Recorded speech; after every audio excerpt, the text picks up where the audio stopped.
How you doing, y'all? It's Eastsidebrotha, your favorite little brother from the right side of the map, and we chopping it up with APB music.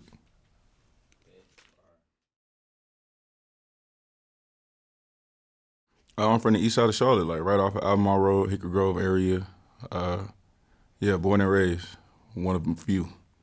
I have a lot of deep roots in Charlotte. Like my parents are born and raised from here. My the house that my mom raised us in is the same house that she grew up in. So we seen it all. We seen how Charlotte's changed. We seen Price's Chicken Coop open and close. We seen you know, they used to actually have a black hospital here, Charlotte Memorial Hospital. Seen that open and close, and we seen Charlotte's just changed a lot, and I'm glad to be a part of that positive change in the future.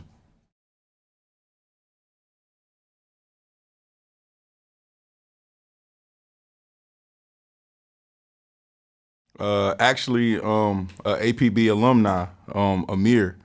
I was a cameraman at the time, and I remember calling him up like right after the pandemic, and I told him that I wanted to rap, and this was before like I knew I was gonna end up singing, but I told him I wanted to rap. Like he was like, "All right, then spit me something," then, and I like rapped my first joint that I wrote for him over the phone. Like, and this is like right after pandemic, and bro was like, "All right, you come to the studio with me tomorrow," and I was like, "Okay," and bro actually brought the studio to me. And he put up on me, taught me how to record, taught me like the basics of like, just being an independent artist a little bit. And I learned a lot of it through osmosis, but he taught me a lot. Yeah, that's the bro. Shout out Amir. Kill Switch. All of them.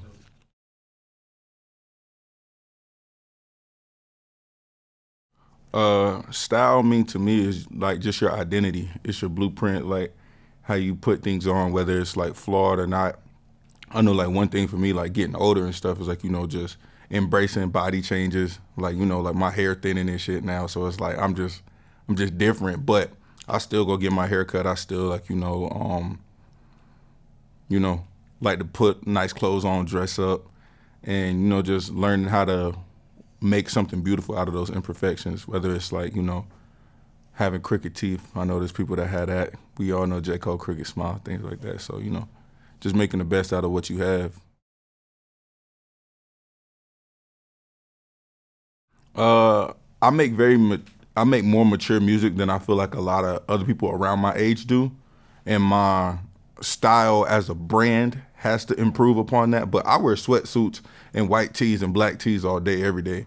So it's kind of hard for me to say like me personally I do that, but I do tend to, for branding reasons, do more things like for the sake of whatever. I don't have on my Love Lingo jacket, but like I've literally worn that every day since I cut, sewed, and designed the sample.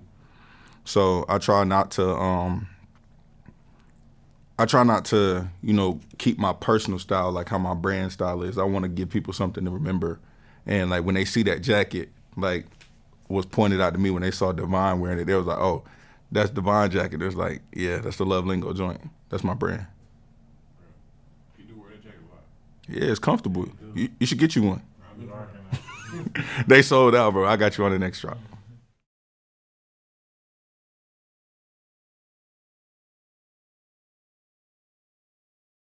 So I feel like there's really two ways to define it. There's success that you can gain from learning something, and then there's success that you can gain from accomplishing something.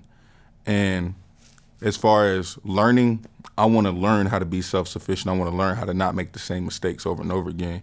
But also know that I can gain the accomplishment of, hitting whatever milestone, whether that's nigga might want a Grammy or might want to be able to, I know for something for me, I want to put on a music festival for the city, because I feel like a lot of the festivals that we have, like Dreamville is doing their last year this year, and I feel like it's going to be a collective effort between all of the artists in the community to kind of like, keep that fire going.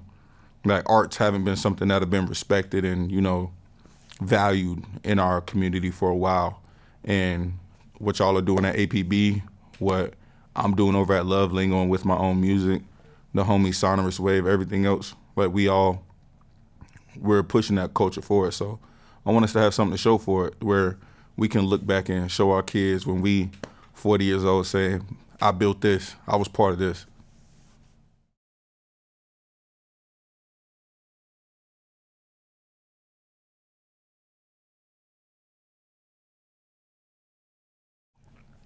Within the next 5, I'll be a touring artist.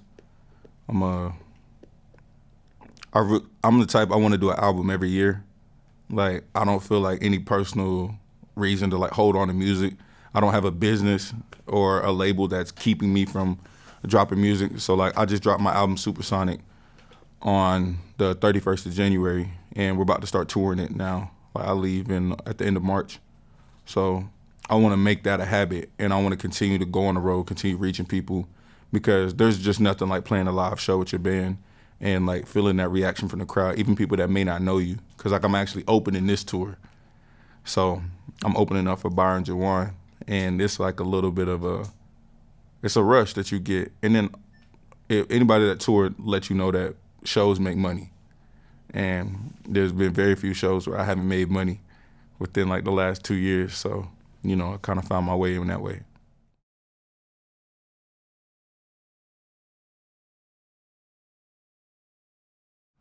I make a lot of music alone.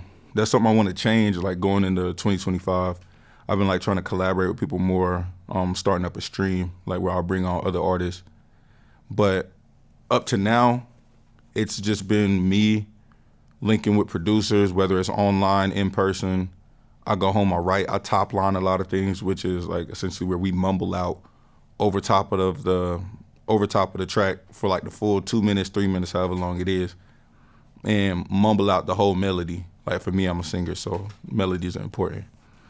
And then you fill in the words and make it make sense, and you kind of let the story, like you let the story tell itself, and you just become the conduit for that story to be told.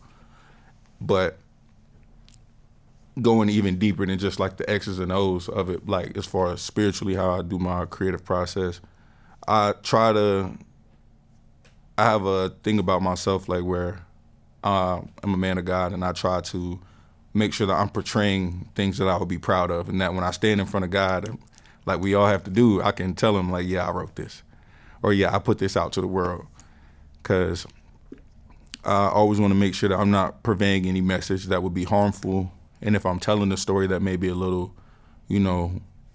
edgy, I always make sure there's light at the end of the tunnel. I always make sure that there's a clear perspective that is being told from, that I'm not glorifying anything bad. I'm not putting anybody down.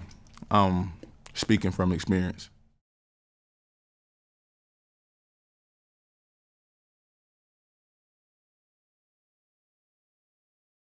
Next for me, like I said, I'm going on tour. I'll be leaving March 28th is the first date. Gonna be getting busy, man. And then I've been back and forth between California, just working on my next project, and just linking up with some people out there. And we're just trying to see. Supersonic Deluxe is coming by the end of the year. I've linked up with a bunch of dope people. I was glad to have a couple collaborators on this last one. So like I said, man, album a year. So y'all, besides that deluxe, you're gonna get another album this year. And you're gonna get plenty singles and work in between, and merch. Like I design my own merch, so I like giving people things.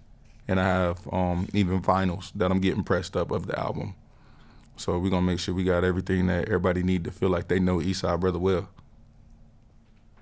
How y'all doing? This is Eastsidebrotha. We just chopped it up with APB Music here at GAT3 Studio, man. Thank y'all for having a hell of a time.